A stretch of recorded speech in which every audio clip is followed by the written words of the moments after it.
Welcome to the debate. Our focus today is on one of the most fundamental yet nerve-wracking human experiences, that first point of contact. How we introduce ourselves and forge new relationships, all explored through source material designed to accelerate conversational English skills.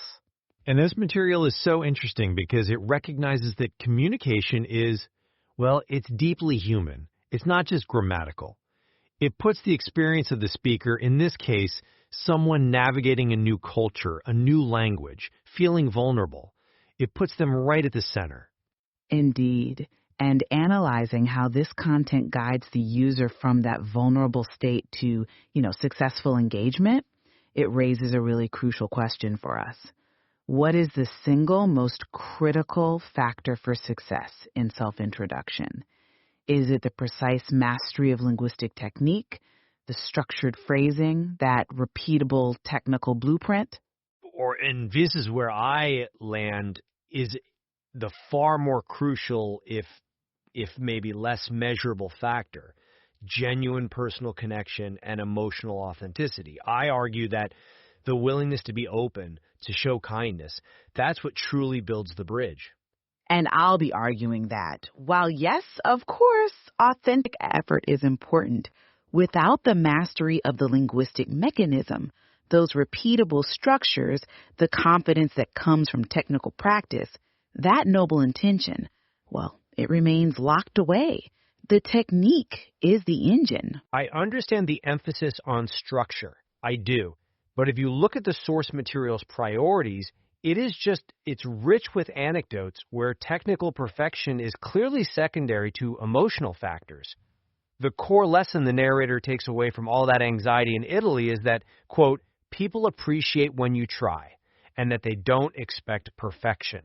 I mean, that places the value proposition squarely on effort and humility, not on a flawless delivery. But that effort has to be deliverable. My position is that a successful introduction is fundamentally founded on technical execution, especially in these high-stakes, unfamiliar social environments. The curriculum explicitly gives specific, repeatable structures for a reason. Take the shadowing technique, for instance. This isn't just passive learning. It's a rigorous 4-step process: listening, reading, repeating alone, then shadowing simultaneously. It's designed to train the neuromuscular connection. This training radically improves fluency, accent, rhythm, and intonation, which, taken together, provide that psychological confidence you need to overcome the initial terror of speaking. Okay, that rigorous technical practice certainly builds fluency. But fluency is often a destination, right? Not the starting line for connection. It seems to me the material's ultimate goal isn't just an exchange of information. It's the creation of friendships. And I would suggest that what separates a passing encounter from a true friendship is not perfect pronunciation, but the relational context that you establish. I would challenge that idea that structure is just scaffolding. I think structure is the key differentiator between a nervous stutter and a proactive social opening. The material summarizes 4 key direct phrases: the greeting, the identification, the interest inquiry, and, crucially, the proactive follow-up, like, would you like to have coffee sometime? That practiced direct phrase uses a specific linguistic modality, a conditional tense perhaps, that transforms a basic introduction into an actionable social invitation. That structured execution is what allowed the narrator to go from just speaking with Sarah at the market to actually exchanging phone numbers. But let's step back a second and look at the relationship with Alina, the coffee shop worker. That connection was formed through, shared routine, patience, and nonverbal communication, smiling, ordering the same thing every morning. Even when the narrator's Italian was, quite poor, The bond formed over mutual kindness long before any formal linguistic exchange really solidified it. So if emotional context and shared humanity can so clearly override a linguistic deficiency in that crucial initial phase, how can we possibly argue for the primacy of technical structure? We argue for it because, as the narrative continues, we see that the relationship with Alina matures into conversation.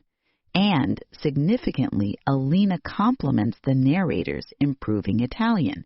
The technical growth was noticed, it was validated, celebrated.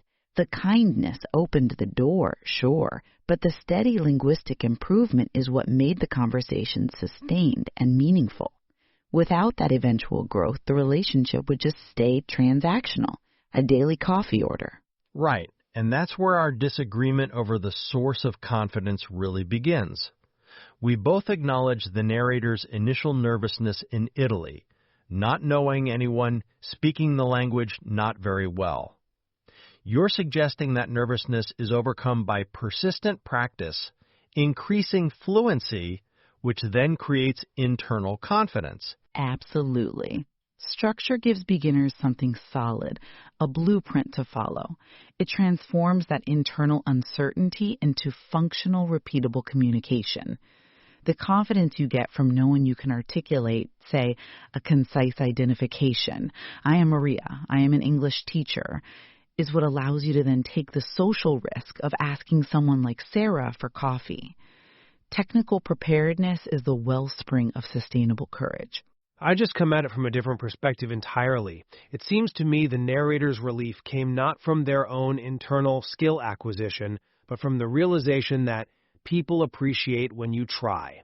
The essential confidence breakthrough was social, not technical.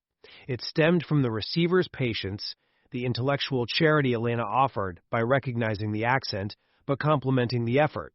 So that shifts the focus from the speaker's perfect output to the social interaction dynamic, where success is, it's dependent on mutual generosity. But if the speaker can't construct a coherent utterance, the receiver's charity runs out pretty quickly.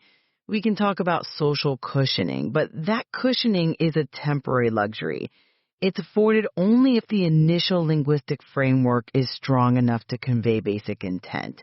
Structure is a necessary precursor for that charity to be granted in the first place. You have to be able to functionally introduce yourself before someone decides you're worth the effort. Okay, functionality is required, I'll grant you that. But what does the material define as functional? It consistently demonstrates that the functionality of kindness and effort surpasses the functionality of grammar. And that brings us directly to the question of what an introduction even is. I focus on the formal, summary tools provided at the end, the direct phrases that lead to exchanging identity and contact information. These are the actionable, repeatable techniques that allow a speaker to successfully execute a social task. But the material itself cautions against that narrow a view.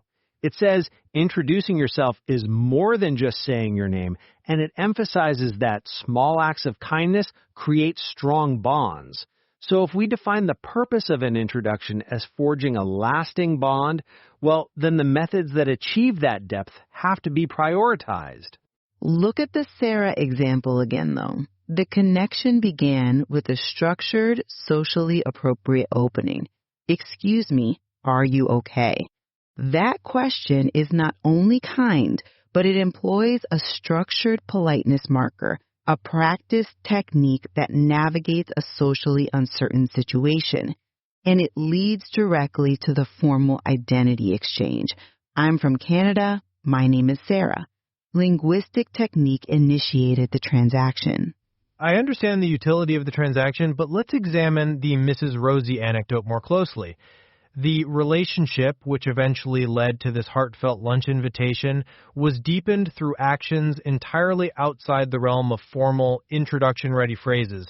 Sharing ripe tomatoes, exchanging plant advice, discussing basil. These are substantive, relational acts. I concede that the bond with the neighbor, Mrs. Rosie, deepened profoundly through those acts.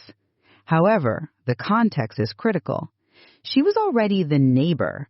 The relationship was contextually initiated.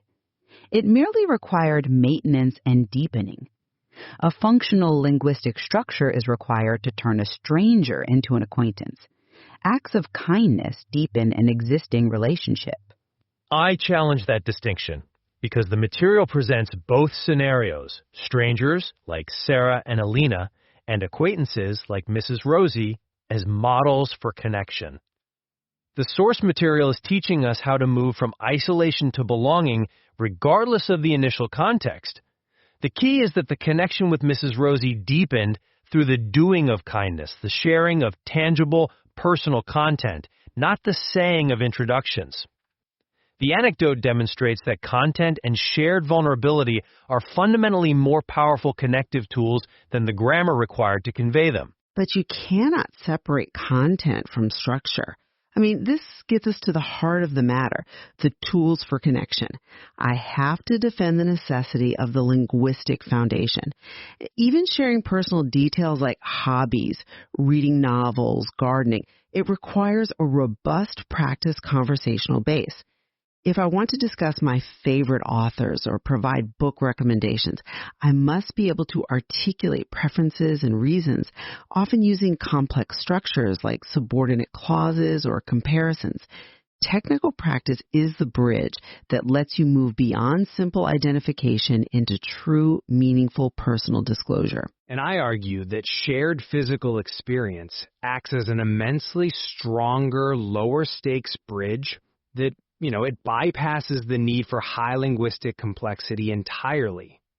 The narrator mentions that hobbies help connect with people too, but the execution is key. In the case of Mrs. Rosie, the shared activity, gardening, and the tangible item, the tomato, provided an immediate nonverbal entry point. You don't need complex grammar to point to a tomato and smile. That structure reduces the pressure of linguistic performance while still achieving a deep relational connection, powerful enough to yield an intimate social invitation. Okay, but let's break down that exchange. Even the simplest interaction, Maria, your tomatoes are beautiful, and the invitation, would you like some for dinner? It still relies on functional, practiced language. The core act is kind, but the transaction still occurred through simple, practiced English. And simple, practiced English is good English. It is the necessary tool for transforming those kind intentions into social reality. The ability to use adjectives and ask a simple, direct question must be practiced. I agree that language is the medium, but it's not the prime mover. Consider the opposite. If Maria had perfect, native-level Italian, but approached Mrs. Rosie with cold formality or a lack of genuine interest in her gardening, the relationship would fail. Completely. But if she speaks poor Italian and offers genuine kindness and vulnerability through the gift of a tomato, the connection thrives. The material repeatedly prioritizes the effort, the smile, the patience, the shared vulnerability over structural perfection. But we have to provide the user with actionable skills. The material summarizes 4 steps to success. Start with a smile, ask a simple question, listen to the answer, share something about yourself.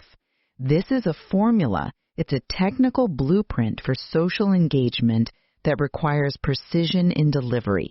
And that precision is gained through repetition, like shadowing.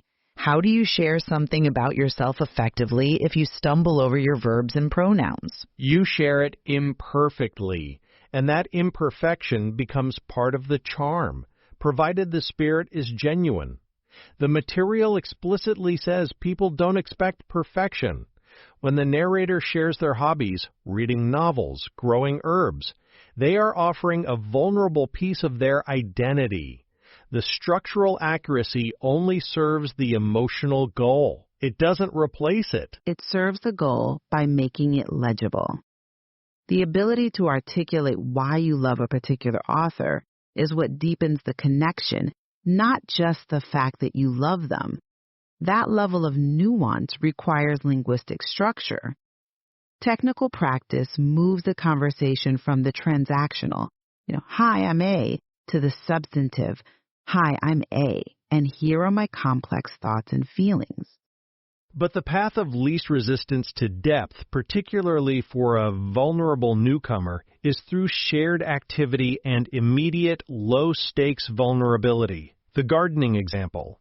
That method allows the social bonds to form first, which reduces the pressure on the linguistic mechanism, which can then improve organically within the safety of an established friendship. This has been a compelling look at the tension between method and meaning. To reiterate my position, while authentic interest and genuine effort are clearly vital necessary inputs, linguistic structure and technical practice, specifically techniques like shadowing and mastering key phrases, provide the essential reproducible framework. This framework is what transforms initial nervousness into the competence needed for open, sustained engagement. Practiced simple English is the key that unlocks the door to profound connection. And I'll reiterate that the most powerful examples of successful connection in the material, whether it's Alina offering patience or Mrs. Rosie appreciating a tangible kindness, they rely primarily on emotional patience, intellectual charity from the listener, and genuine effort from the speaker. Introducing yourself is fundamentally about sharing a piece of who you are. It's an act of vulnerability, and that openness will always dictate the success of the bond more than the technical presentation. The material clearly offers paths to success in both dimensions, demonstrating that the confidence gained from technical skill has to be deployed with a generosity of spirit. Exactly. This specific material offers valuable insights not only into language acquisition, but into the very nature of successful human connection itself. It proves that you have to move beyond the superficial, whether that superficiality comes from rote learning or just feigned interest. There's certainly much more to explore here.